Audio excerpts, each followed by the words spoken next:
के गुणों के गान में वे वर्धमान महान जिन विचरे हमारे ध्यान में।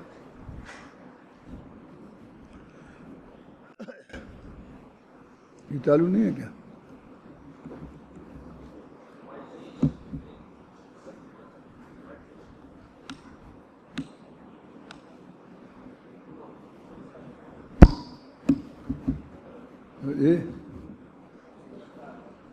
ये उल्टा है।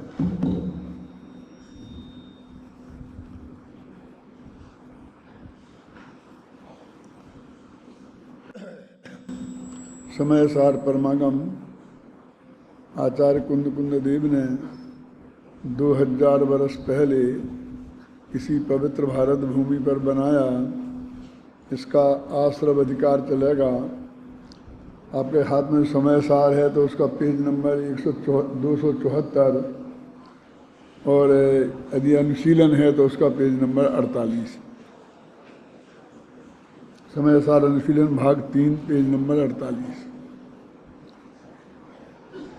ये वही है कि उस शिविर में जो प्रकरण चला था और उसके बाद भी अपन प्रवचन करते रहे थे जब तक जयपुर में रहे, तब तक वहाँ तक जो समय ख़त्म हो गया था और उसके बाद ही यहाँ से शुरू हो रहा है इसी पॉइंट से। इसलिए मैं आपको 5 मिनट में आश्रव अधिकार की पूरी भूमिका थोड़ी सी बताऊंगा, क्योंकि जो लोग उस वक्त नहीं थे उन्हें कुछ आइडिया नहीं होगा। आश्रव अधिकार में हम समझते हैं कि आश्रव का स्वरूप बताना चाहिए और आश्रव के भेदाभेद बताना चाहिए। 5 प्रकार का होता है, उसके अवान्तर भेद 57 होते हैं। उनका क्या स्वरूप है, क्या फल है, कैसी प्रक्रिया है, लेकिन वो बात यहाँ कुछ नहीं करके यहाँ पर तो सीधी ये बात करते हैं कि ज्ञानी जीवों को आश्रव नहीं होता है और अज्ञानियों को होता है। अब किसे होता है और क्या नहीं होता है ये तो बाद में बताने की बात थी ना। पहले तो ये तो बताते कि आश्रव किसे कहते हैं, लेकिन वो कहते हैं भाई हमारे पास प्राथमिक शिष्य नहीं है। जो पंचास्तिक आय प्रवचन सार और ग्रंथ पढ़ के आए हैं वो लोग हैं, वो आश्रम के भेदों को बहुत अच्छी तरह से जानते हैं, इसलिए हम उनसे वो बात नहीं करते हैं। हम तो ये कहते हैं कि आश्रव जो आश्रव भाव हैं वो ज्ञानियों के नहीं होते और अज्ञानियों के होते हैं, है ना। फिर तो कहा कैसे बनते हैं, क्यों बनते हैं, उसकी उन्होंने प्रक्रिया में बात समझाई थी। और ये कहा था कि कर्म भी बंध के कारण नहीं है और आत्मा भी ज्ञानी सम्मत ऋषि को बंध होता ही नहीं। आत्मा भी बंध का कारण नहीं है। अब नहीं है तो फिर बंध होता तो है कि कहाँ होता है ज्ञानियों के तो नहीं होता है, समझे ना। तो उन्होंने बहुत संक्षेप में बता रहा हूँ कि हमारे कर्म में 3 अवस्थाएं होती हैं, बंध, सत्व और उदय। अब छोटी सी प्रक्रिया है कि पहले कर्म आकर बनते हैं। बनते का मतलब ये होता है कि कर्माएं बढ़नाएं तो लोक में ठसाठस भरी हुई हैं, यहाँ भी भरी जहाँ अपना आत्मा है। और लेकिन हमारे आत्मा के मोहराग देश परिणामों का निमित्त पाकर वो हमारे आत्मा से वे कर्म रूप परिणमित होती हैं, उनका नाम है प्रदेश बंध, है ना।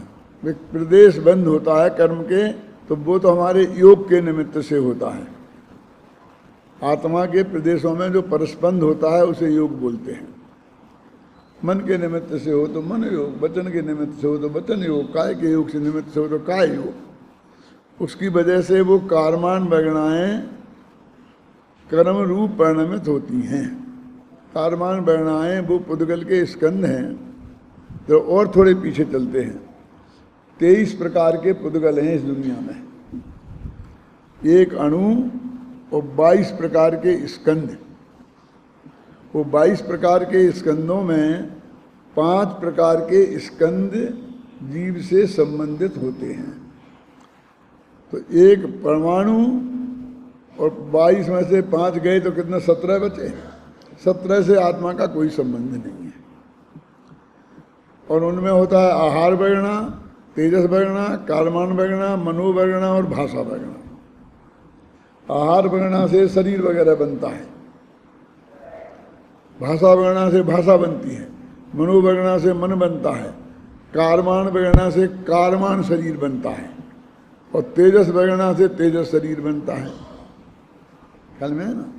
तो जो कारमान वगैरह रूप स्कंद हैं वे सिद्ध शिला में निगोद से लेके सिद्ध शिला तक तीनों लोक में ठसाठस भरे हुए हैं, कहीं कमी नहीं है। कहीं से आने की जरूरत नहीं है, कहीं से कर्म आएंगे और वो तुमसे चेंट जाएंगे, जरूरत नहीं है। वे तुम्हारे आत्मा के प्रदेशों के कंपन के है उनमें निमित्त, और वे कारमान वगैरह अपने आप कर्म रूप परिणमित होती हैं। वो वहाँ हैं, वे भी हो सकती हैं और कहीं दूर से आके भी हो सकती हैं। उसमें आपका कोई भी कर्तृत्व नहीं है, उसमें आप कुछ नहीं कर सकते। हमें नहीं बांधना तो हम नहीं आने दें, कि बांधना है तो हम ले आएँ, ऐसा कुछ नहीं है। आश्रम माने आना होता है, लेकिन आने जाने की कोई खास बात नहीं है। अब फिर उनमें बंटवारा होता है। जो इकट्ठा एक लौट आ गया, इसको शास्त्रीय भाषा में समय प्रबद्ध प्रमाण कहते हैं। कितना होता है समझ लो, 1 किलो होता है वो, उसका नाम शास्त्रीय भाषा में क्या है, समय प्रबद्ध प्रमाण। इतना इतना लौट होता है। तो उसमें कितने ज्ञानावर्ण को मिलेंगे, कितना दशनावर्ण को, कितना ऐसा बंटवारा होता है प्रकृतियों में। तो एक आयु क्रम को छोड़ करके 7 कर्म की प्रकृतियों में उनका बंटवारा होता है। ये सब योग से ही होता है, इतना काम तो योग से हो जाता है। बंटवारा होने के बाद फिर राग द्वेष मोह के निमित्त से उनकी स्थिति पड़ती है कि वे कितने काल तक आत्मा के साथ रहेंगे। और फिर उसमें अनुभाग पड़ता है कि वो मतलब किस उनके उदय होगा तो किस टाइप का फल देंगे वो। ये 4 प्रकार के बंध हैं। तो अब ये वो कह रहे हैं कि वो कर्म आए, बंधे और बंधने के बाद सत्ता में रहते हैं। तो बंध और सत्ता कब तक, जब तक उदय में नहीं आए। तो कम से कम आवाधा काल होता है एक, तब तक वो सत्ता में रहते हैं। और आवाधा काल पूरा होने के बाद में उनका उदय में आना शुरू होते हैं। तो जब तक पूरी स्थिति खत्म नहीं हो जाए तब तक क्रम से थोड़े थोड़े उनको सब कितना ये सब बंटवारा है शास्त्र में, वो डिटेल में नहीं जाऊंगा।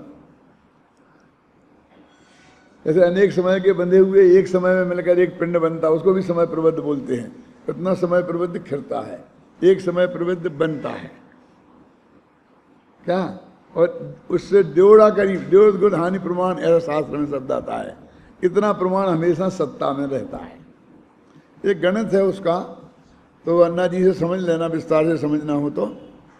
लेकिन आप तो मैंने थोड़ा इसलिए बताया कि इससे आपको मालूम पड़ा। तो एक बंधे, फिर सत्ता में रहे और फिर उदय में आए। तो वो कहते बंधते वक्त कर्म हमें सुख दुख देने में, अनुकूलता प्रतिकूलता प्रदान करने में निमित्त भी नहीं है। उपादान तो है ही नहीं कभी भी। लेकिन बंधते वक्त वो कर्म आगामी बंध का कारण नहीं बनता है। इसलिए हमें उससे भी घबराने की कोई जरूरत नहीं है। फिर वो सत्ता में पड़ा रहेगा। तो उसे लिखा है पृथ्वी पिंड समाना। वो पृथ्वी के ढेले के समान है, मिट्टी के ढेले के समान है। कुछ नहीं है, वो बेकार है, कुछ नहीं कर सकता। कितना ही तीव्र कर्म तुम्हारे उदय में पड़ा हो, सत्ता में पड़ा हो, और उदय में नहीं आ रहा तो उससे कुछ नहीं है। जैसे आपने बैंक से 10 लाख का कर्जा लिया और उसने आपको कह दिया कि 2 साल तक आपको नहीं चुकाना है, 2 साल के बाद इतनी इतनी किस्तें चुकाना है। तो 2 साल तक कोई बैंक वाला आपसे कुछ नहीं कर सकता। वो बैंक का पैसा लेके आप बिल्कुल लुटा दो, बाजार में बांट दो सब ला करके। क्यों? वो 2 साल तक आबाधा माने वो तुम्हें बाधा ही नहीं देगा, और फिर बाद में किस्तें शुरू होंगी। ऐसा कर्म में भी है। तो कहते सत्ता में पड़ा हुआ कर्म कुछ गड़बड़ नहीं कर सकता, बंद होते वक्त नहीं कर सकता, उदय में, तो उदय में तो कुछ करता है। कहते हाँ उदय एक देखो सत्ता होती है हजारों लाखों वर्ष की, और उदय होता है एक समय में, प्रत्येक समय में एक लिमिटेड चीज उदय में आती है। तो वो उदय में आएगी, और अघातिया कर्म तो अपने को आपको संयोग में निमित्त है बस। घातिया कर्म और बातों में है, विस्तार में नहीं जाता मैं, लेकिन आत्मा के भावों में है। तो वो एक समय आपने बचा लिया तो उदय में आके खिर जाएंगे, आपका समझ लो भोग होगा ही नहीं। एक समय आपका उपयोग आत्मा पे चला गया क्या, अब उस समय वो किसी पदार्थ का आपका वियोग हुआ, हो गया, खत्म, पता ही नहीं चलेगा आपको क्या हुआ, और आगामी कर्म का बंध भी नहीं होगा। तो उदय में आकर के भी हर कर्म बंध में निमित्त बने, ये भी जरूरी नहीं है। अब जब हमारा उपयोग के प्रयोगानुसार जब हमारा उपयोग उधर जाता है और वो हमारा रागादि उसमें उदय में निमित्त आते हैं और उससे हम अनुरंजित होते हैं, तो उसमें जो रागादि भाव होते हैं वो बंधे में निमित्त बनते हैं। तो हमें इतना बड़ा कर्म ने परेशान किया, कर्म ने परेशान किया, इतना हमने रट रखा ना, कहते भैया कुछ नहीं है, समझे ना, वो तो एक लिमिटेड समय की बात है, आगे पीछे तो वो बिल्कुल कुछ नहीं कर सकते। ये बंदूक ताने खड़े हैं सामने आपके, पुलिस वाले, सेना वाले, अब आराम से बैठो, सो उठो, चलो, वे कुछ नहीं कर सकते। वो जब तक उन्हें कोई आदमी ऑर्डर नहीं देगा गोली चलाओ, तब तक वे गोली भी नहीं चला सकते। गोली होने से घबराओ मत, बंदूक में कितनी गोलियां भरी हैं, कोई चिंता करने की बात नहीं है, समझ गए ना। वो जो एक समय जब उन्हें ऑर्डर मिलेगा, बस उस समय तुम सुरक्षित रह गए, वहां नहीं हुए, अनुपस्थित हो गए, कहीं चले गए, बाहर हुए, घर में घुस, समझ गए आप, बस खत्म, निकल जाएगा समय, बस खत्म, वो बाद में बंद हो जाएगा, नहीं बंद करो, बंद हो खत्म, बस फिर क्या है। तो एक अपन ने हुआ खड़ा कर लिया था, वो नहीं, तो कि नहीं है, नहीं है, नहीं है, और फिर भी जो होगा वो एक समय, वो भी मात्र निमित्त होगा। यदि तेरी उपादान की योग्यता, तेरा आत्मा अपने में चला गया तो काम खत्म।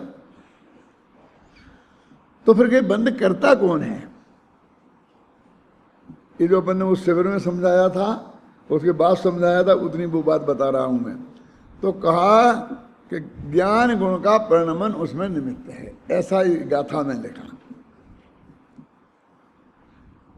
गहरे हो गया, आत्मा का ज्ञान गुण उसमें निमित्त है बंधन में, कि हाँ ऐसा तो नहीं हो सकता, ज्ञान तो बंध का कारण नहीं हो सकता है। हमारे तो बहुत शास्त्रों में पढ़ा है। अरे भाई तुम समझते नहीं हो, वो ज्ञान गुण का जब जघन्य परिणमन होता है तब बंद होता है, यानी पूरा केवल ज्ञान हो तब बंद नहीं होता है, माने पूर्ण उसका पूर्ण पर्याय प्रकट हो तब बंद नहीं होता है। वो जघन्य परिणमन होता है, माने वो स्वयं समरूप परिणमन होता है ना, तब बंद होता है। माने इसका मतलब है 13वें गुणस्थान से नहीं होता है, 10वें गुणस्थान तक जो हमारा राग रहता है वहीं तक बंद होता है, और तब तक ज्ञान गुण का जघन्य परिणमन होता है। क्या क्या बात करते हो, तो जघन्य हो चाहे ज़्यादा हो, वो उससे बंद कैसे हो सकता है? हम कम जाने ध्यादा जाने, लिखा है समंतभद्र ने आत्ममीमांसा में, ज्ञान गुण का परिणमन बंध का कारण नहीं है। अज्ञानाचे ध्रुवो बंधो ज्ञानंतान्न केवली, यदि नहीं जानने से बंद होता तो गे तो अनंत है, और केवल ज्ञान हुए बिना कोई जान नहीं सकता, तो हमेशा बंद होता ही रहेगा, तो फिर कोई केवल ज्ञानी कैसे बनेगा? ऐसा लिखा है।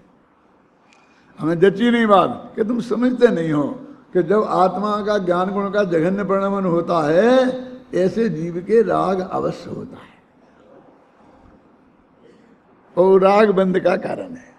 तो बंद तो राग का कारण है, और तुम कह रहे ज्ञान, कभी जिनवाड़ी में अनेक अपेक्षाएं होती हैं, तुम समझो ये सब इसमें हैं, गाथाएं हैं। क्या ज्ञान गुण का अर्थ है? ज्ञान गुण का जघन्य परिणमन, और ज्ञान गुण का जघन्य परिणमन माने क्या, उसके साथ होने वाला जो राग है वो बंध का कारण है। इस वजह से हमने ज्ञान गुण को बंध का कारण कह दिया। अब ज्ञान गुण भी बरी हो गया ना पूरा, अब वो राग रह गया बंध का कारण। बस अकेला वो उस वक्त जो राग हुआ वो बंध का कारण हो रहा है। तो अब इतनी सी बात, तो उन्होंने कहा भैया तो तुम कह रहे ज्ञानी के बंध नहीं होता, तो कहते वो ज्ञानी के बंध इसलिए नहीं होता, ज्ञानी की राग नहीं है। अब समझे, यहां तक आ गए कि ज्ञानी के राग नहीं इसलिए बंध नहीं होता। अब आपका शिष्य खड़ा है, निकालो, आप अपना पेज निकाल लिया ना, 117वां कलश, यहां खड़े हैं अपन। सर्वस्यामेव जीवन्त्याम द्रव्य संत प्रत्यय संततौ कुतो निराश्रवो ज्ञानी नित्यम वेवेति चेन्मति। ये चेन्मति क्या है? न्याय की भाषा है, उसमें कुछ ऐसे शब्द होते हैं कि जिन शब्दों का प्रयोग हो रहा है तो आंख मीच के वो अर्थ कर देना। जैसे ननु, ननु लिखा हो समझ लो कि शंकाकार प्रश्न कर रहा है, तथा ही लिखा हो तो समझ लो उसी बात को अब विस्तार से समझाते हैं, उसका ऐसा अर्थ होता है। अब ये चेन्मति कि यदि कोई ऐसा सोचता हो तो, किसी की बुद्धि ऐसी हो तो, कोई ऐसा कहता हो तो, क्या इति चेत मति, किसी की बुद्धि इति चेत ऐसी हो, कैसी हो कि सर्वस्याम मेव जीवन्त्याम द्रव्य प्रत्यय संततौ, कि द्रव्य प्रत्यय के द्रव्य कर्मों की संतति निरंतर विद्यमान है, एक क्षण को भी वो बंधने का काम रुका नहीं है। यानी कि वे काम सब मौजूद हैं जो बंध के कारण हैं, और तुम कह रहे हो उसे बंध नहीं होता। क्या सर्वस्याम जीवन्त्याम द्रव्य प्रत्यय संततौ, द्रव्य प्रत्ययों की संतति पूरी की पूरी विद्यमान है। कि तुम्हें कि ज्ञानी को दुख नहीं होता, वो धमाधम पड़ रहे हैं वहां और वो रो रहा है बेचारा, चिल्ला रहा है, और तुम कह रहे कोई दुख नहीं होता। तो ऐसा हो गया ना। देखो हिंदी में द्रव्याश्रव की संतति विद्यमान संपूर्ण, और फिर भी ज्ञानी निराश्रव कैसे हो परिपूर्ण। देखो बनारसी दास जी ने कलश टीका का आधार पर, यानी सारी चीज विद्यमान है क्या, अज्ञानियों जैसी परिणति विद्यमान है, तो कि कैसे विद्यमान है, तो कलश टीका में उन्होंने खोला है अर्थ उसका, और उसके आधार पर बनारसी दास जी ने एक छंद बनाया है। वो छंद पढ़ते हैं, उसके ऊपर अपने तुम्हारा अनुशीलन है ना, उसमें वो कलश टीका का अंश भी लिखा है, पढ़ लेना। दोनों का एक ही अर्थ है, लेकिन बनारसी दास कहाँ से लाए ये बात, ये कलश टीका से लाए। कलश टीका वाले कहाँ से लाए कि अपने दिमाग में से लाए। उनने इस छंद में से ये बात अर्थ समझा। सबसे पहले कलश टीका उनने लिखी, और इसके पहले कोई ऐसा अर्थ नहीं मिलता है। इस पे गुरुदेव कलश टीका पर इतने रीझे थे ना वो। और बनारसी दास जी ने समय सार नहीं पढ़ा था, बस कलश टीका पढ़ी थी समय सार के नाम पर, और उससे ही उनका जीवन बदल गया था। देखो छंद पढ़ो भी नीचे जरा अच्छी तरह से पढ़ो, कोई गा करके इधर आ जाओ स्टेज पे। ज्यों जग में विचर मनि मंदिर, सदा भरत बुदित सो,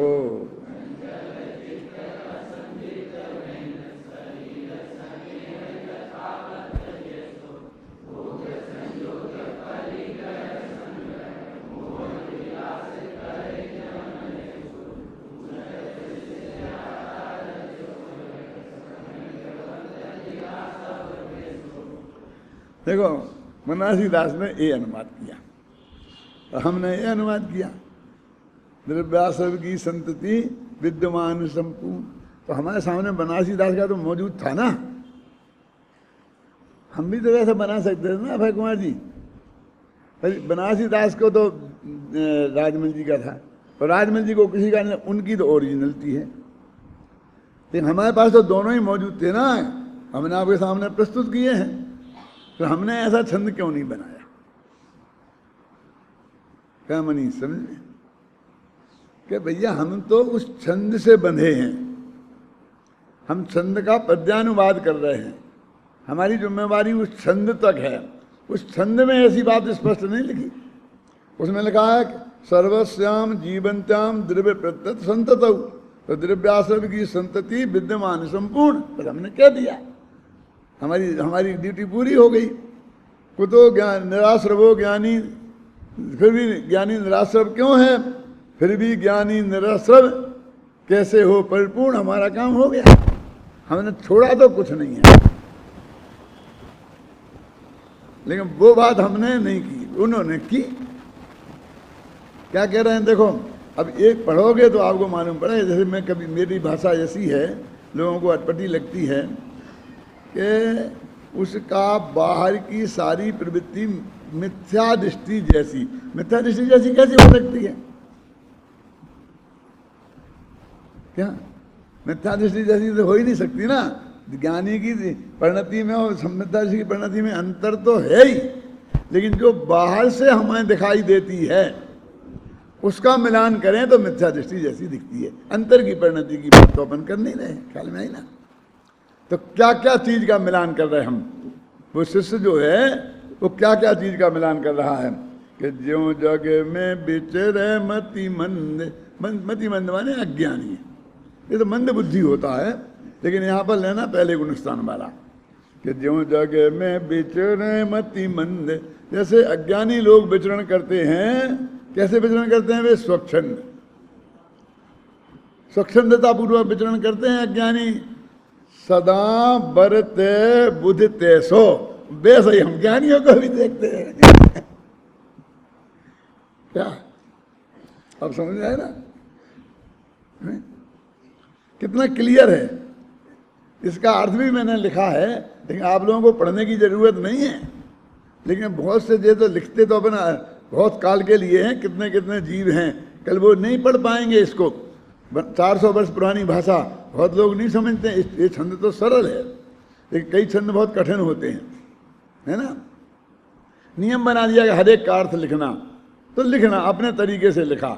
लेकिन और भी पुराने अर्थ किया है लोगों ने, लेकिन अपने सीधी सरल भाषा में। कहीं ऐसा ना हो, कभी कभी ऐसा हो जाता है अर्थ लिखते हैं कि छंद से ज़्यादा कठिन हो जाता है। मैं आपको सच बोलता हूँ कि जब नीचे हम आत्मख्याति का और छंदों का अर्थ पढ़ते हैं, अभय जी अनुभव करते होंगे, तो कभी कभी नीचे हिंदी से समझ में नहीं आता है, और जब मूल संस्कृत पढ़ते हैं तो समझ में आता है। तो हमें मालूम पड़ता है, क्यों संजीव? तो मालूम पड़ता है कि ये इसमें कितनी कमजोरी है। तब अंदर से फीलिंग होता है कि इसको भाई जो संस्कृत नहीं जानते होंगे उनको तो समझ में आएगा ही नहीं, इसलिए अपन को ऐसा लिखना कि जिससे सबकी समझ में आए। ख्याल में ना। ज्यों जग में विचरे मति मंदे स्वच्छंदे तथा सदा बरे ते बुद्धि ते सो। अर्थ आ गया ना समझ में? एक पंक्ति का चंचले चित्त। अब कैसो उसको खोल रहे कि जैसा चित्त की चंचलता अज्ञानियों में देखी जाती है, उनमें भी वैसी दिखाई देती है। मन की हालत ऐसी, चंचल चित्त असंजत बैन। और वाणी में भी गालियां बकते थे कि हमने ज्ञानियों को। असंजत बैन, बैन माने वाणी, वो भी असंयत होती है। ठीक है। चंचल चित्त असंयत बैन और शरीर स्नेह जथावत जैसो। और शरीर का से प्रेम भी वैसे ही दिखता है। जरा सी बीमारी हो तो दौड़ के डॉक्टर के पास भागते हैं, इलाज कराते हैं, ये करते हैं। क्यों? चंचल चित्त। देखो मैं इस पर लट्टू हूं बनारसी दास के छंद में, तब तो मैंने यहाँ लिखा है। मैं इसलिए बनारसी दास को मैं लिखता हूँ भावानुवाद। लिखा ना ऊपर भावानुवाद, इसका भाव स्पष्ट किया। उनने कोई छंद को नहीं पकड़ा, छंद में ये कुछ है ही नहीं। क्यों? चंचल चित्त असंजत बेन, ये बात मूल छंद में कहाँ है बोलिए? उनने तो इतना कह दिया, तो अज्ञानियों जैसी ख्याल में है ना। लेकिन ये इनने खोली, और शरीर स्नेह यथावत जैसो, है ना, भोगे संजोगे, भोगों का संयोग हमसे ज्यादा दिखता है कभी कभी। तो चक्रवर्ती है, 96,000 पत्नियां हैं। वो परिग्रह है, संग्रह है। वो परिग्रह का संग्रह क्यों? परिग्रह तो अपन लोग भी जोड़ते हैं, देखो, लेकिन उतना तो नहीं चक्रवर्ती जितना। वो उस कीमत पर भी नहीं घबराना नहीं भाई साहब। किस कीमत पर? कि भाई को मारना पड़े तो भी, कि पंडित जी तुम्हें पता नहीं है दुनिया कहां पहुंच गई है। पहुंच गई होगी, तब भी वहां तक नहीं पहुंची मेरे ख्याल से। अभी बहुत बहुत बचे हैं। क्यों? जगह जगह जाकर के देखो, थोड़ा सा और खोलूं, अकेले भाइयों की बात नहीं है, सारे रिश्तेदारों की बात है। चक्रवर्ती की 96,000 पत्नियां होती हैं दादा, ये कहां से आई हैं? ये सब उन 32,000 मुकुटबद्ध राजाओं की लड़कियां हैं जो उनके अंडर में होते हैं। समझ में आ गया ना? उसमें 32,000 तो मिलेच्छ खंड की हैं, मिलेच्छों को भी नहीं छोड़ा। अब मिलेच्छ की व्याख्या मैं नहीं करना चाहता।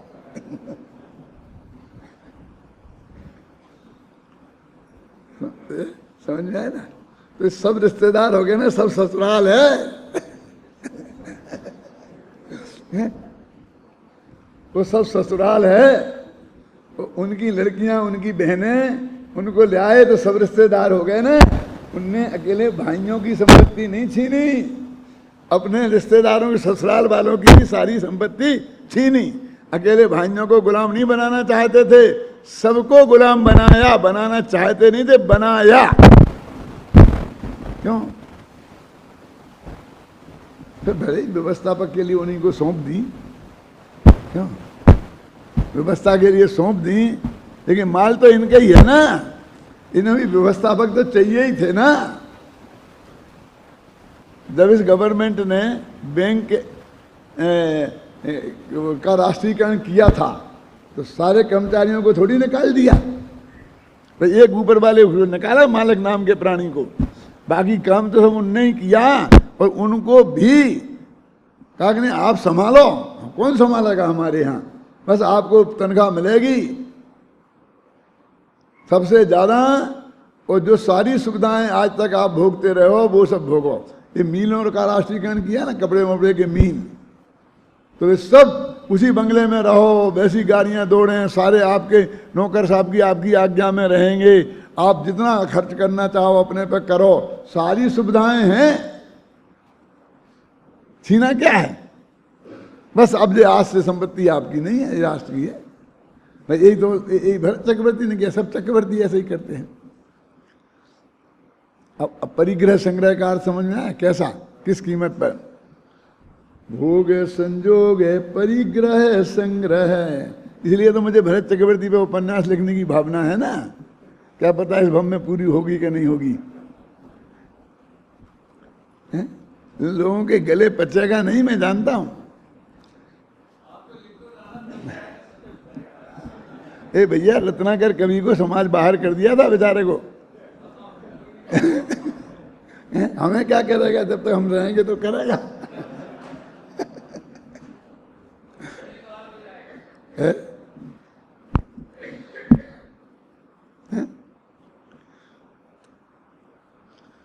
भोग संजोग परिग्रह संग, मुहे विलास कर जहाँ ऐसो।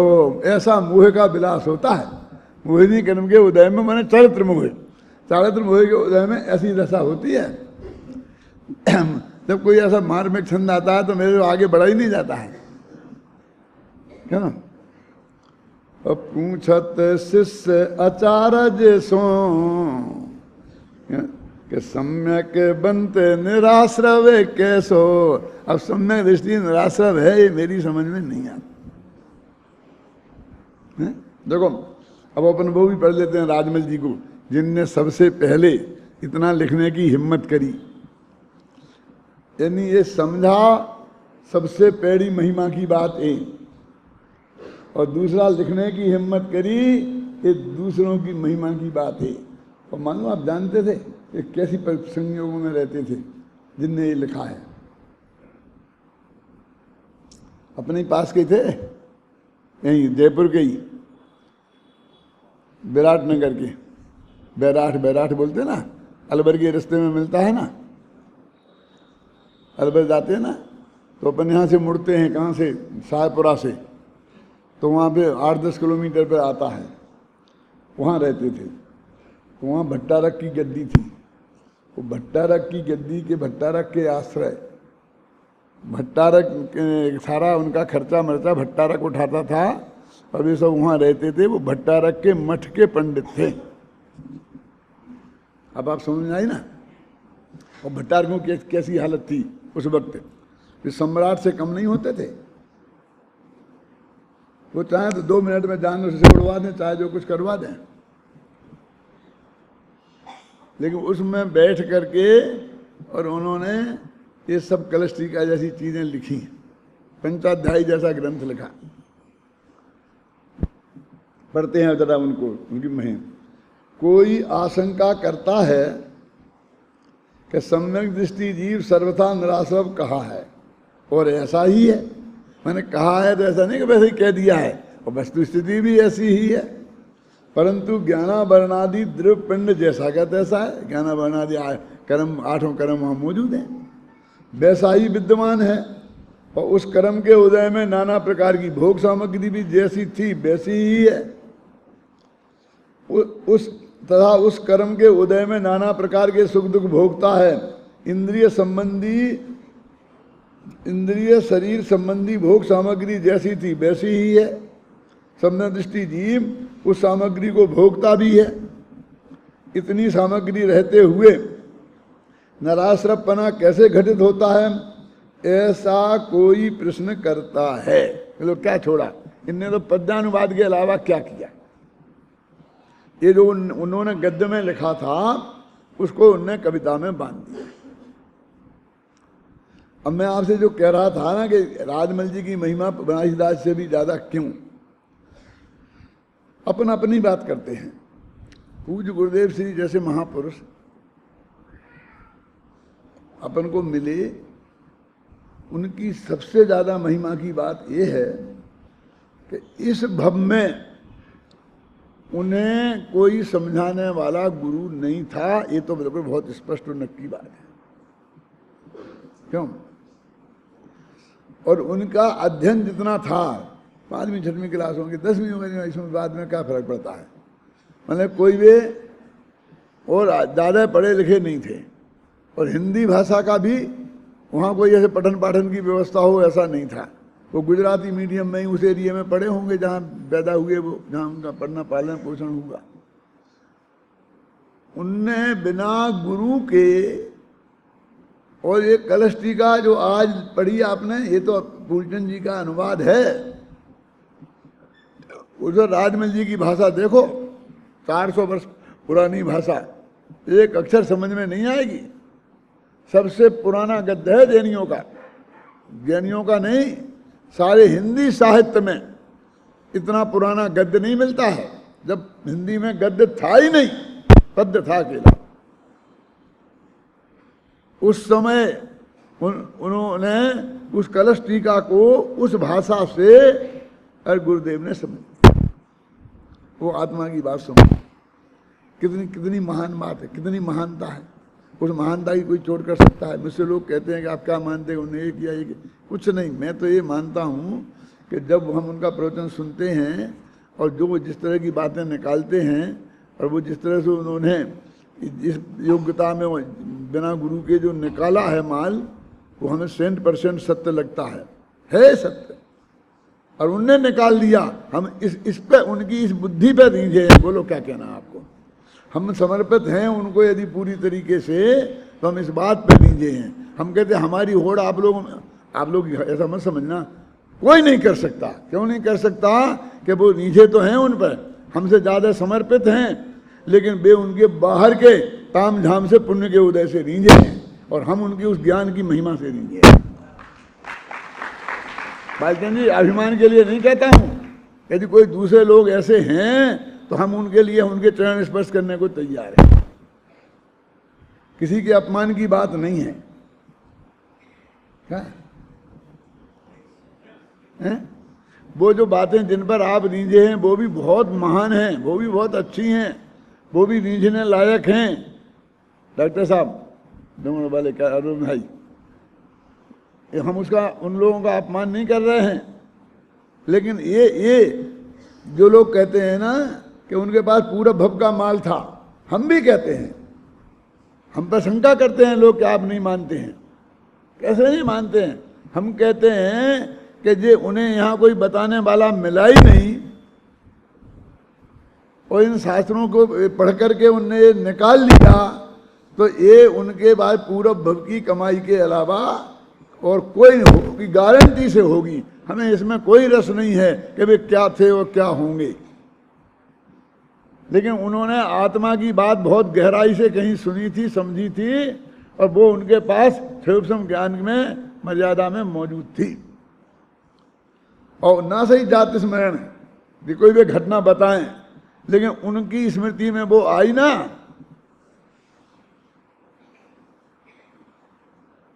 हम मानते हैं लेकिन इस कारण मानते हैं। फिर नहीं मानने की बात आपकी क्यों चलती है? इसलिए चलती है क्योंकि जिन कारणों से आप मानते हो उन कारणों से हम नहीं मानते।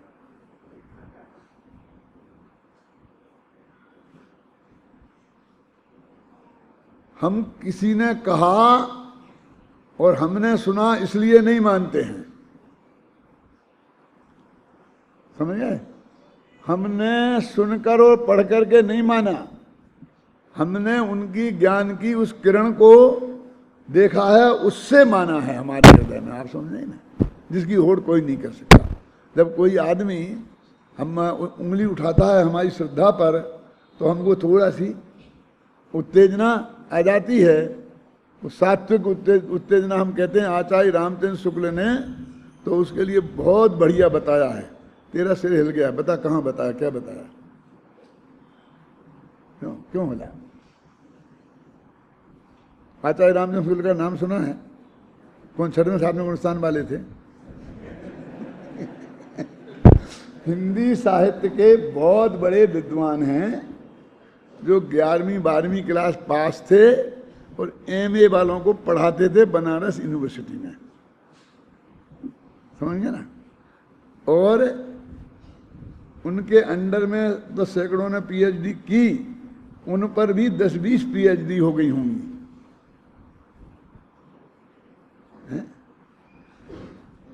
उनने ये बात कहाँ लिखी? मनीष क्यों गर्दन नीची करता है? नहीं पूछूंगा तेरे से।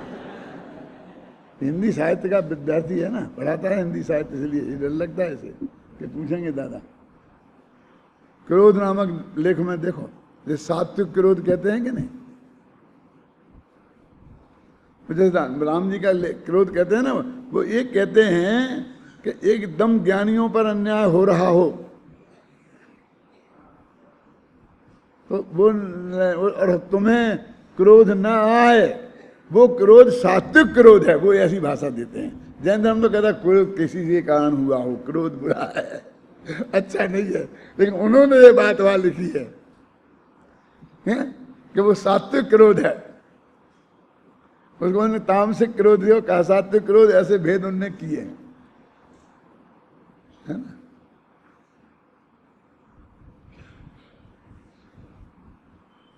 तो वो मैं कह रहा हूँ गुरुदेव की महिमा आपको ख्याल में आई कि इस कलश टीका को पढ़ के उन्होंने इसकी चीज निकाल ली, तो ये अद्भुत बात है।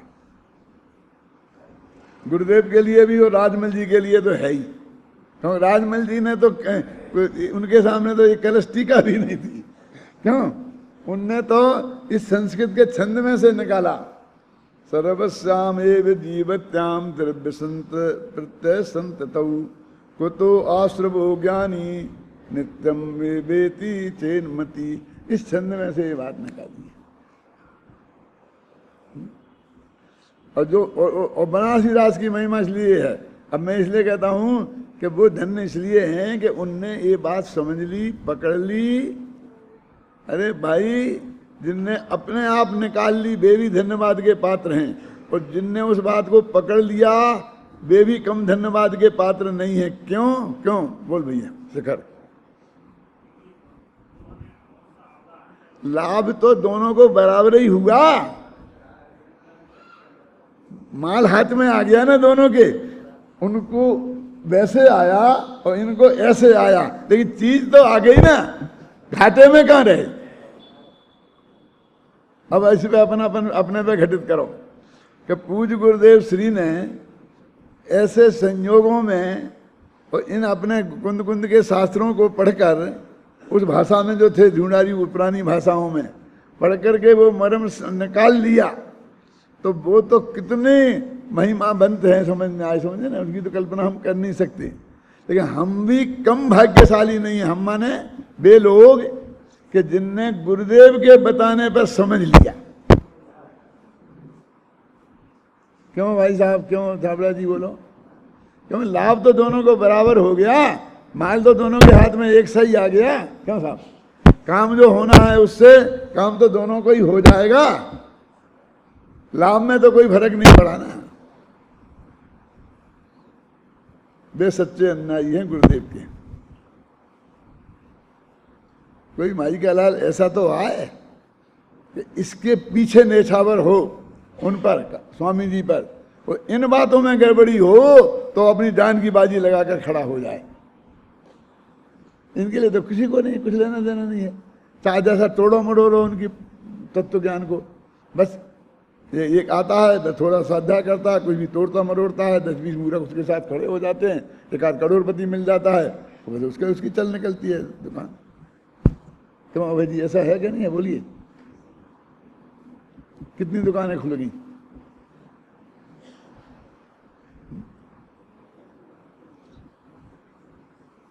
उनसे ही पूछा, उन्होंने इसका समझा क्या नहीं समझा, क्या समझा नहीं समझा। कलश टीका पे गुरुदेव नहीं दिया, अपन भी कलश टीका पढ़ाने लगे।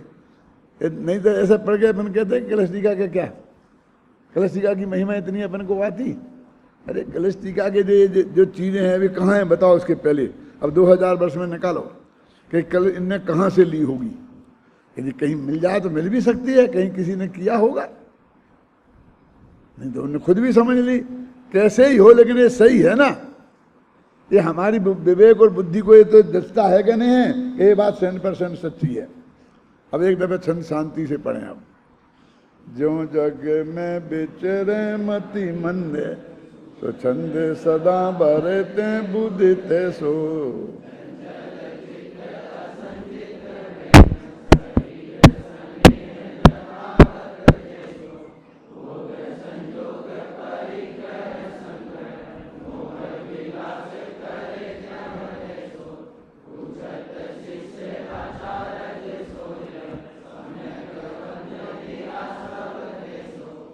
ठीक है, अब ये हो गया अपना। आगे अब गाथाओं पे जाओ, उत्तर। अब उत्तर पर जाते हैं अपन। देखो 173 से 76वीं गाथा निकालो। एक कुंदकुंदाचार्य देव का उत्तर है, नीचे अर्थ पढ़ेंगे, फिर बनारसी दास का भी आएगा, कलश टीका में भी आएगा, अपन में भी आएगा, गुरुदेव का आएगा, सब अपन ने बराबर पूरा अपन पढ़ेंगे, समझेंगे शांति से। आप भी घर पे स्वाध्याय करना है लेकर के, समझे ना। बाकी समय यहाँ वहाँ खराब मत करना, है ना। देखो, सब्बे पुब्ब निबद्धा दुपच्चया अत्य सम्मिदेठ से,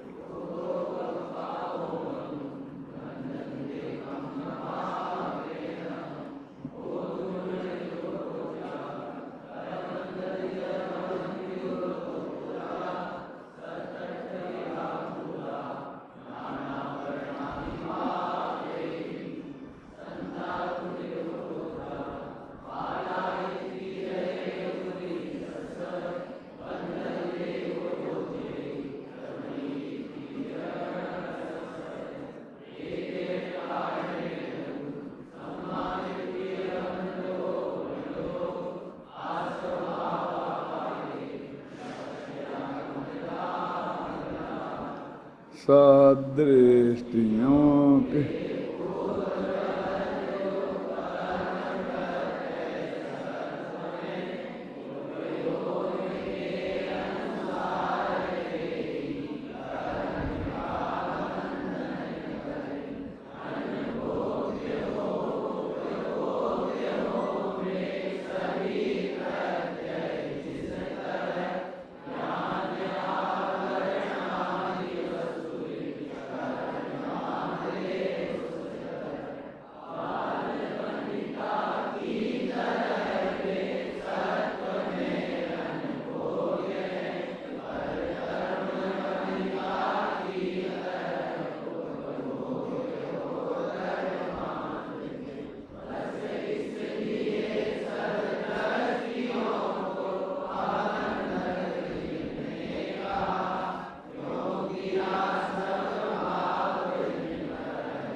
थोड़ा मोटा मोटा अर्थ तो ख्याल में आपको आया होगा।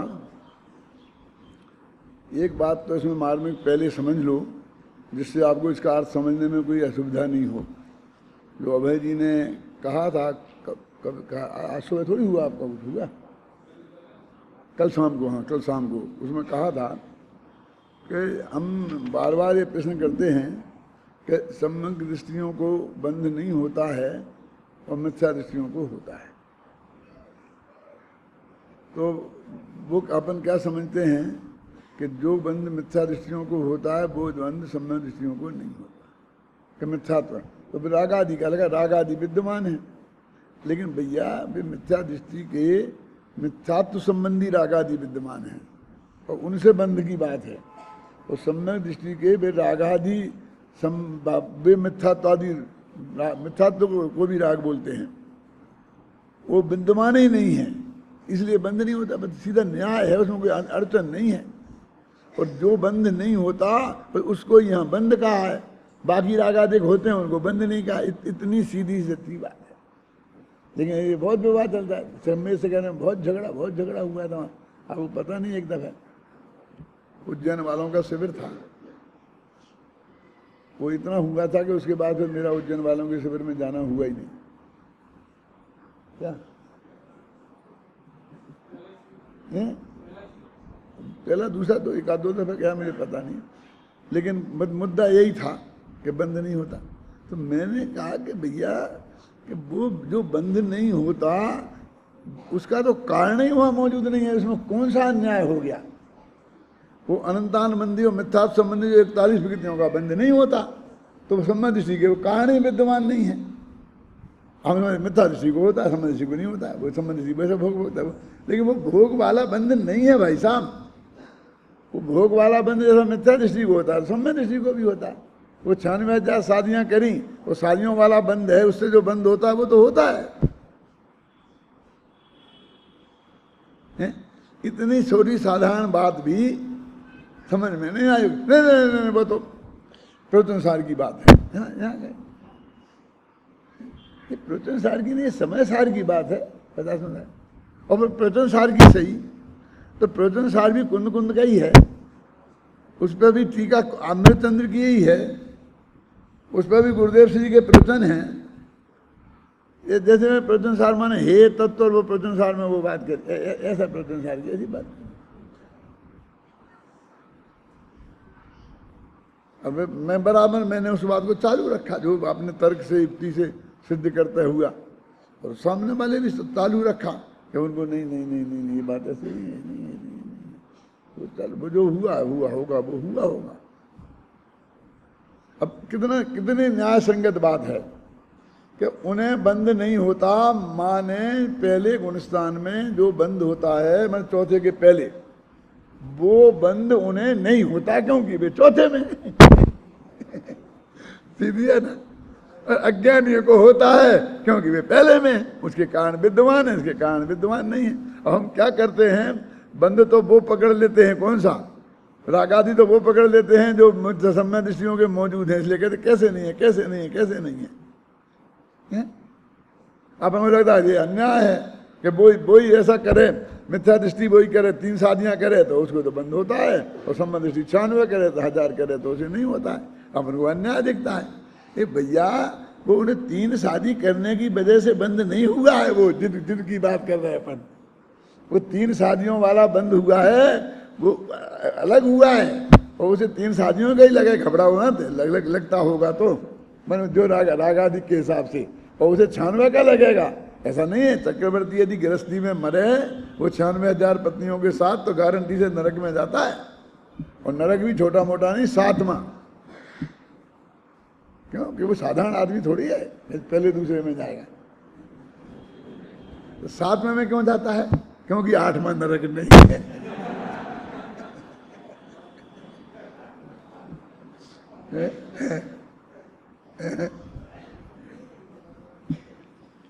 आपको याद है जब भी ये बात मैं करता हूँ तो एक घटना मुझे याद आती है, किसी ने सुनाई थी, आप लोगों को भी याद आ गई होगी, लेकिन मैं सुनाए बिना रहूँगा नहीं।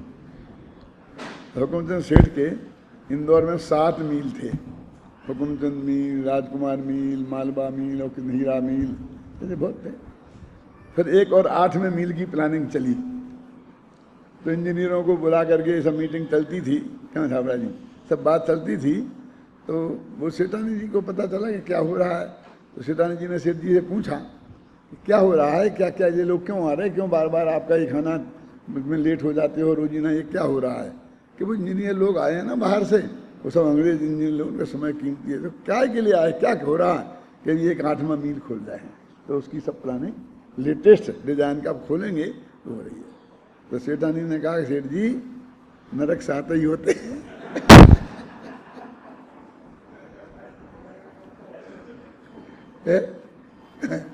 और सेठानी के इस वाक्य ने वो 8वां मील खुलने से रुक गया।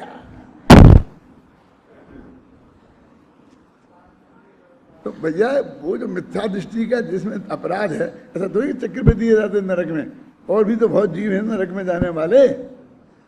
संबंधी तो जाते ही नहीं, मिथ्या दृष्टि जाते हैं ना, बाकी के तो काल में आई ना, तो बहुत जीव हैं वो भी बांधते हैं। लेकिन इतने से न्याय है कि